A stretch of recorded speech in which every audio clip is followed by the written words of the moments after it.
Hello குட்டீஸ், எல்லாரும் எப்படி இருக்கீங்க? நல்லா இருக்கீங்களா? இன்னைக்கு நாம வீடியோவுல ஒரு சத்தான நல்ல விஷயத்த பத்தி பார்க்க போறோம். வீடியோவை முழுசா பாருங்க. வீடியோவை எல்லாருக்கும் ஷேர் பண்ணுங்க. சரி, வாங்க வீடியோக்குள்ள போலாம். கிராமத்து பசுமை மழையில் நனைய சின்ன ஊரான சுந்தரபுரத்தில் விஷால் என்ற பையன் தன் அம்மா, அப்பா, தங்கையுடன் வாழ்ந்தான். 7ஆம் வகுப்பில் படிக்கும் விஷால் ஒரு புத்திசாலி மாணவன். ஆனால் அவனுக்கு ஒரு பெரிய கெட்ட பழக்கம் இருந்தது. சத்தில்லாத உணவுகளை விரும்பி சாப்பிடுவான். பேக்கரி தின்பண்டங்கள், சாக்லேட், சிப்ஸ், குளிர்பானங்கள் என ஜங்க் உணவுகளுக்கு அடிமையானவன். அவனது அம்மா தினமும் வீட்டில் சத்தான உணவுகளை சமைப்பாள். இட்லி, தோசை, கீரை, பருப்பு சாம்பார், வெஜிடபிள் ரைஸ், பழச்சாறு போன்றவை அம்மாவின் சமைப்பில் எப்போதும் இடம்பெறும். ஆனால் விஷால், அம்மா, இதெல்லாம் சாப்பிட மனமே வராது, எனக்கு ஒரு பாக்கெட் சிப்ஸ் கொடுங்க என சொல்லிக்கொண்டே இருப்பான். அம்மா கூறினார், விஷால், நீ செய்வது மிகவும் தவறு. உடல் நலத்தை பாதிக்கும் உணவுகளை அதிகம் உண்ணக்கூடாது. உடல் ஆரோக்கியத்தை பாதுகாக்கும் உணவுகளான கீரைகள், காய்கறிகள், பழங்கள், சுண்டல், பயறு வகைகள் போன்ற உணவுகளையே உண்ண வேண்டும் என்றார். ஆனால் விஷால் அதை கேட்கவில்லை. அம்மா, இதெல்லாம் எனக்கு பிடிக்கவில்லை. எனக்கு சாக்லேட், ஜிப்ஸு, குளிர்பானங்கள் போன்றவைதான் பிடிச்சிருக்கு என்றான். ஒரு நாள் பள்ளியில் மாணவர்களுக்கு சுகாதார பரிசோதனை நடந்தது. மருத்துவர் ஒருவர் ஒவ்வொருவரையும் பரிசோதித்தார்.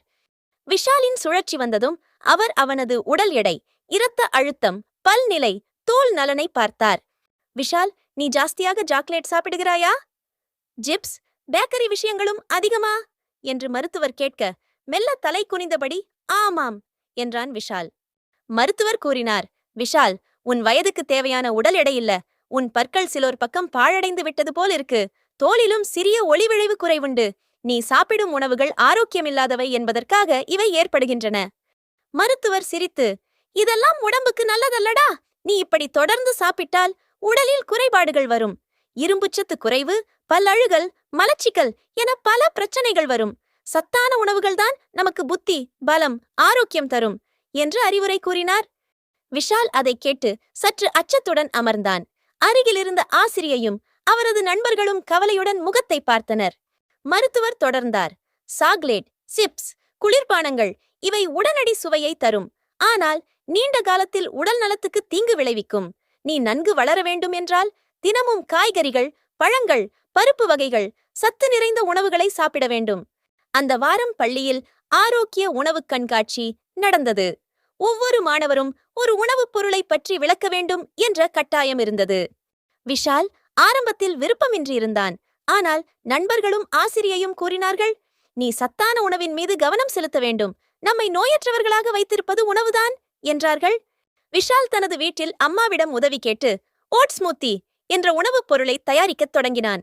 அம்மா பயிற்சி அளித்து ஓட்ஸ், பழங்கள், தேன், தயிர் கலந்த ஒரு உணவு பானத்தை தயார் செய்தார்கள். கண்காட்சியில் மற்ற மாணவர்கள் சோயா, கீரை, பருப்பு, பழங்கள் போன்ற சத்தான உணவுகளை எடுத்துக்கொண்டு வந்தனர். விஷால் தனது ஓட்ஸ் ஸ்மூத்தியை அழகாக அலங்கரித்து கொண்டு வந்தான். பல மாணவர்கள் அதை சுவைத்து பார்த்தனர். சுவையாக இருக்கு, இதில் சீனி இல்லையே, ஆனாலும் இனிப்பு என்று அவர்கள் ஆச்சரியப்பட்டனர்.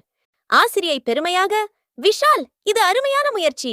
நீ உணவில் மாற்றத்தை தொடங்கியிருப்பது மகிழ்ச்சி அளிக்கிறது என்று பாராட்டினார். அந்த நாள் இரவு வீட்டில் அம்மா சுண்டல் செய்திருந்தார். பழைய விஷாலாக இருந்திருந்தால், வேண்டாம் அம்மா, டேக்காவே, வேறு உணவு வாங்கி வா என்று சொல்லிவிட்டிருப்பான். ஆனால் அந்த நாள் விஷால் பருப்பு சுண்டலை கையை நீட்டியபடியே வாங்க வந்தான். விஷு, நீயா சுண்டல் கேட்கிறே என்று அம்மா வியப்புடன் கேட்டார். ஆமாம் அம்மா, சத்தான உணவுதான் நம்மை பலமானவர்களாக மாற்றும். இன்று நான் உணர்ந்தேன். இனிமேல் நான் ஜங்க் ஃபுட் சாப்பிட மாட்டேன் என்றான். அந்த வாரம் முதல் விஷால் தினமும் காலை நேரத்தில் பழம் சாப்பிடத் தொடங்கினான். உணவில் அதிகம் காய்கறிகள், கீரைகள் மற்றும் பயறு வகைகள் அதிகம் சேர்த்து கொண்டான். இரவில் அதிகமான சாப்பாடு சாப்பிடுவதை தவிர்த்து மிதமான மற்றும் சத்தான உணவு உண்ணுதல் மற்றும் நேரத்தில் தூங்க ஆரம்பித்தான். விளையாட்டில் கலந்து கொண்டு உடற்பயிற்சிக்கும் நேரம் ஒதுக்கினான். 3 மாதங்களில் விஷாலின் உடல் நலம் முற்றிலும் மேம்பட்டது. தோல் பிரச்சனைகள் குறைந்தது, தூக்கம் நன்றாக வந்தது, பாடத்தில் கவனமும் அதிகரித்தது. ஆசிரியரும் பெற்றோரும் மகிழ்ச்சியடைந்தனர். சத்துள்ள உணவுகள் நம் உடலையும் மனதையும் நலமாக வைத்திருக்கிறது. இன்று நாம் சாப்பிடும் உணவுதான் நாளைய நம் வாழ்க்கையை தீர்மானிக்கிறது. மிதமாகவும் சத்தாகவும் சாப்பிடுவோம். ஜங்க் உணவுகளை குறைப்போம். ஆரோக்கியம் நம் செல்வம். ஓகே குட்டீஸ், இன்னைக்கு வீடியோவுல சத்தான உணவு சாப்பிடுவதன் முக்கியத்துவம் பற்றி தெரிஞ்சுக்கிட்டீங்களா? ஆமா குட்டீஸ், சத்தான உணவு சாப்பிட்டால்தான் நோய்வாய்ப்படாமல் இருக்க முடியும்.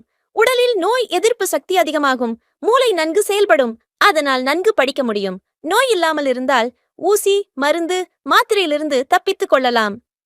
சரி, குட்டீஸ் வீடியோ பிடிச்சிருந்தா லைக் பண்ணுங்க, ஷேர் பண்ணுங்க, மறக்காம சேனலை சப்ஸ்கிரைப் பண்ணுங்க. பாய்.